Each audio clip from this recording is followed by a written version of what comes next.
Than ID there. Joining me now, Harry Anton, senior political writer and analyst at 538, and Christina Greer, associate professor of political science at Fordham University.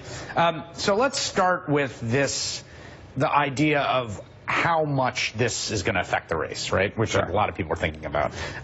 What's your sort of general working theory right now? You know, we have looked back at quote-unquote October surprises in the past, right? Some of them move the polls, some of them don't, and if they do move the polls, it's 1 or 2 points. You go back to July when Comey initially made his announcement there'd be no criminal charges.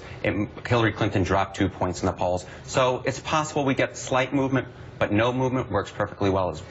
You know, one of the reasons, Christina, I want to have you here is because I feel like there's the sort of way the political science models look at these elections. And there's the way that the sort of stats folks and the modelers do, and there's a way that the sort of cable news does. Right. Right? And so, the political science idea, I think, if you had to sum it up, is that like the fundamentals are the fundamentals, and most of this stuff is noise. Is that your general working theory? If you would have asked me any other political figure, See, that's the point. Yes. Yeah. And so this is the only caveat to this is that this year and this particular candidate in DJT, I try not to say his name, he's so peculiar and so unique in a lot of ways because he is a celebrity, because he has dominated the media, because he's essentially created in some ways a party within a party. Yep. And because he has no record in public office at all, which is weird. Not a drop. Yeah. And so some of our theories right now are on hold. That's interesting. We don't know if essentially they're out the window in some ways. I mean, the basic dynamics of the race, as I've sort of understood. So we should say right now that the polling average has Clinton up in the 3 or 4 point.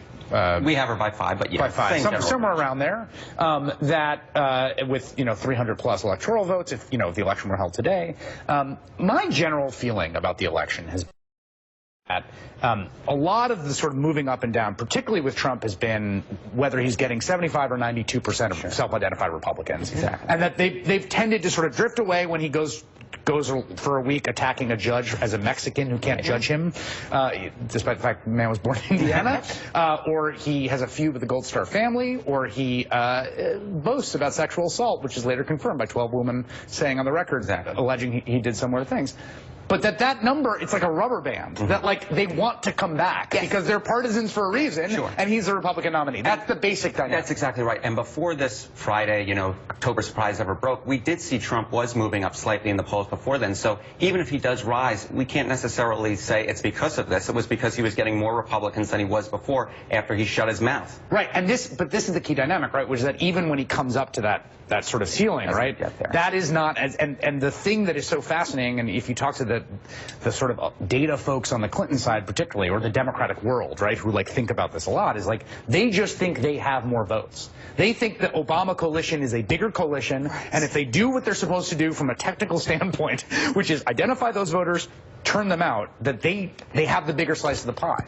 So I'm of multiple minds on this, and this is what keeps me up at night.